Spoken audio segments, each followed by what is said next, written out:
فلوس، ابي فلوس، جيبي فلوس. ما في ابي فلوس. وين فلوس؟ انا ما في شغل. انا شغل كده وكده ما قوم شغل الحين. وين فلوس؟ كده ما تقدري كده بيبي انتي تاني سوي نومي، تاني سوي هذه، تاني لغة خسر السيالة. بعدين الحين ما في فلوس. انا ما في قوم، لازم ابي فلوس. جيبي فلوس بعدين اشغل. انا ابي وقعنا شغل زيادة، بيبي زيادة، بيبي ما في نوم. انا ما في አንዳንድ የዘቀጥ አስተሳሰብ ያላቸው መዳሞች ለሰራተኛቸው ያላቸው አመለካከት እጅግ በጣም የሚያስጠላና የሚቀፍ ነው ማለት ነው። እንግዲህ እህታችን ኡጋንዳዊ ናት። እንግዲህ እንደምታዩት በመዳም ቤት ራሷን ስታለች ማለት ነው። የምትለው እኔ ብር ነው የምፈልገው፣ ወደ ሀገር መሳፈር ነው የምፈልገው እያለች ነው።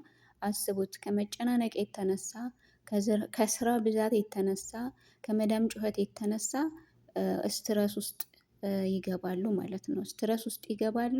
የሚያደርጉትን የሚጥሉትን አያውቁትም ማለት ነው። እና አንዳንድ ጊዜ ስደት ለማንም አንመኘውም። እኛ እዚህ ጋር ያለነው ስደተኞች ያለውን ችግር ስለምናውቅ እባካችሁ አትምጡ እንላለን። ያልቀመሱት ያላዩት ደግሞ ብንሞትም ስደት ላይ ይሻለናል ብለው እምቢ የሚሉ አሉ። ብቻ ከጥሮች ያጋጥመን፣ ጥሮች ጋር ያገናኘን ነው። እች እህታችን እንግዲህ እብቃ ፍሉስ ነው የምትለው። እብቃ ፍሉስ፣ ስራ ብር ካልተሰጠኝ ስራ የሚባል አልሰራም እያለች ነው።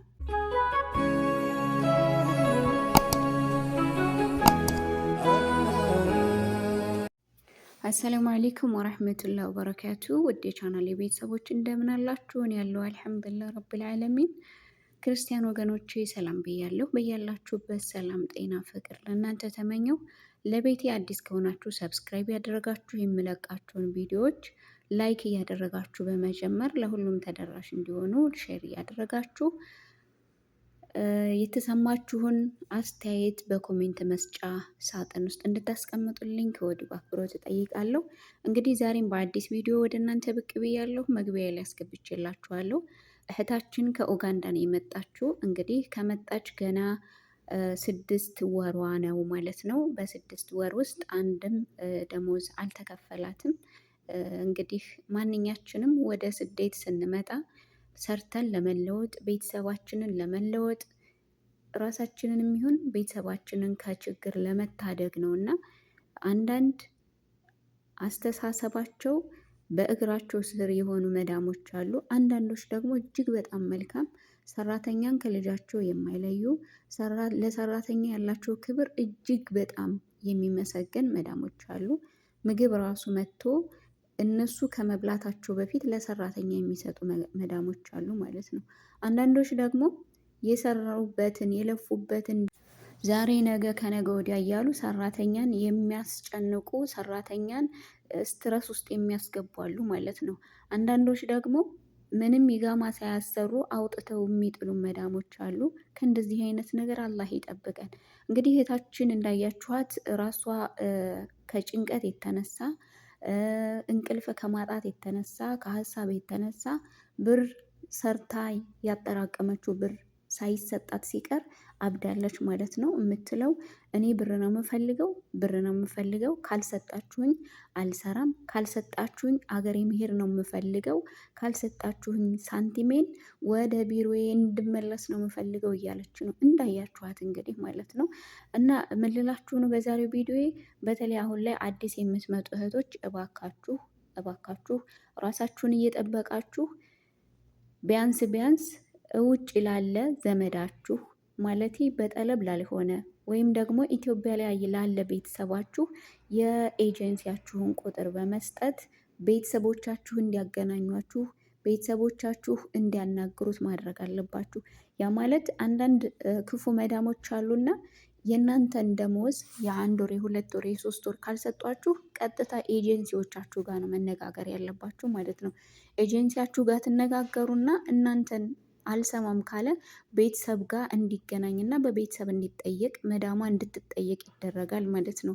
ሌላው በዚሁ ላሳስባችሁ የምፈልገው በተለይ አዲስ የመጣችሁ እህቶች እባካችሁ መዳማችሁ ብር የለኝም እንደዚህ ብሎ በዛ ወጥቶ በዚህ ወርዶ ብትላችሁ እንዳትሰሙ። ከመጣችሁ ከ3 ወር በኋላ ኢቃማችሁ ተስተካክሎ እጃችሁ መግባት አለበት። ብር የለኝም ብትላችሁ እንዳትሰሟት። ኢቃማችሁ መስተካከል አለበት። ከትላንት በፊት አንዲት ኢትዮጵያውያን ማለት ነው አንዲት ኢትዮጵያውያን በጠለብ ሳውዲ አረቢያ መታለች። የመጣችሁ የት ነው? ደማም ነው ማለት ነው። ደማም ውስጥ 1 አመት ሰርታለች ከመዳሟ ጋር። 1 አመት ካሰራቻት በኋላ ኢቃማዋን ሳታሰራላት ከደማም ጅዳ አምጥታ ጣለቻት ማለት ነው። እዛ ጅዳ ከጣለቻት በኋላ ሰዎች አገኟት፣ አነሷት፣ አናገሯት። ከደማም አምጥታ የራሷ መዳም ጅዳ ጥላት ጠፍታለች። ኢቃማዋ አልተሰራላትም። ስለዚህ ኢቃማችሁ ከ3 ወር በኋላ ኢቃማችሁ ግዴታ ተስተካክሎ እጃችሁ ላይ መግባት አለበት። ይሄንን ችላ ማለት የለባችሁም። እናንተ ስንት ሺህ ብር አፍሳችሁ የመጣችሁት፣ ስንት ነገር ጥላችሁ የመጣችሁት ቤተሰባችሁን ለመርዳት ራሳችሁን ለመቀየር እስከሆነ ድረስ ጉልበታችሁን እያፈሰሳችሁ ህጋዊ ሆናችሁ የመኖሪያ ፈቃዳችሁ እጃችሁ ማስገባት አለባችሁ ማለት ነው። ስለዚህ ተጠንቅቃችሁ ለመስራት ሞክሩ። ምናልባትም አረበኛውን በደንብ መናገር ከነሱ ጋር መግባባት የማትችሉ ቢሆን ራሱ አረበኛ የሚያውቅ ሰው ጋር አገናኝታችሁ ኢቃማችሁ ተሰርቶ ወደ እጃችሁ እንዲገባ ማስደረግ አለባችሁ ማለት ነው። ውድ እህቶቼ እንግዲህ አላህ ይጠብቃችሁ። እንደገና ደግሞ የምተኙበትን ሰዓት የምትነሱበትን ሰዓት ማስከበር አለባችሁ። በዚህ ፊሊፒኖች እጅግ በጣም ጀግናዎች ናቸው። ሰዓታቸውን ያስከብራሉ። የሚተኙበትን የሚነሱበትን ሰዓታቸውን አስከብረው ነው። ከዛ አልፎ ግን የሚናገሯቸው ከሆኑ ለኤጀንሲያቸው ነው የሚደውሉት ማለት ነው። እንደነሱ መሆን አለብን። ስለዚህ የኛ ሀበሾች አንዳንድ ጊዜ ዩሌታ የሚባል አለ፣ አንዳንድ ጊዜ ደግሞ ፍርሃት የሚባል አለ። ፍርሃትና ዩሌታ እዚህ ሀገር ላይ አይሰራም። ሰዓት ሰዓት ነው፣ ስራ ስራ ነው። ስለዚህ ማታ 12 ሰዓት ላይ ከሆነ መተኛት ያለባችሁ 12 ሰዓት ላይ ትተኛላችሁ። በሰዓታችሁ ተኛችሁም አልተኛችሁም ክፍላችሁ መግባት ግዴታ አለባችሁ ማለት ነው። ይሄን የምለው ምንድነው ለአዲስ የመጣችሁ እህቶቼ ማለት ነው። ነባሮች እናውቃለን። ስለዚህ በዛ ሰዓታችሁ ለመጠቀም ለመጠንቀቅ ሞክሩ ማለት ነው። እንደ እህታችን እንዳትሆኑ። አሁን እንግዲህ ይቺ ኡጋንዳ እህታችን እንዳያችኋት ወደ ኡጋንዳ መመለስ እፈልጋለሁ፣ ብዙ ልጆች ናቸው፣ እንቅልፍ የለኝም፣ ብር የለኝም እያለች ነው። ብር ሳይከፈላችሁ ሲቀር እንቅልፍ በራሱ አንድ የጭንቀት መንስኤ ነው ማለት ነው።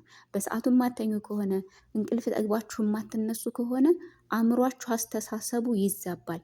ያ የአእምሮ አስተሳሰብ ከተዛባ ደግሞ ወደ ጭንቀትና ወደ እብዴት ነው የሚወስደው። ስለዚህ ራሳችሁን እየጠበቃችሁ ማድረግ ያለባችሁን እያደረጋችሁ ማለት ነው። ብራችሁን በሰዓት መቀበል አለባችሁ። ኢቃማችሁ ማስተካከል አለበት። የእንቅልፍ ሰዓታችሁን ማስከበር አለባችሁ። የምትነሱበት የምትተኙበት ሰዓት ከተከበረላችሁ ከዚያ በኋላ መብታችሁ በስነ ስርዓት አስከብሯችኋል ማለት ነው። እንግዲህ ከእንደዚህ አይነት ወጥቶ ከመቅረት እንደዚህን ራስን ለእብደት ከመዳረግ አላህ ይጠብቃችሁ። በያላችሁበት ሰላማችሁ ብዝት ይበልልኝ። ይህም ቪዲዮ ሁላችሁም ስለምትመለከቱት በጣም አመሰግናለሁ። በሌላ ቪዲዮ ውስጥ ከምንገናኝ ሰላም ቆዩልኝ። ሰላም አለይኩም ወራህመቱላሂ ወበረካቱ።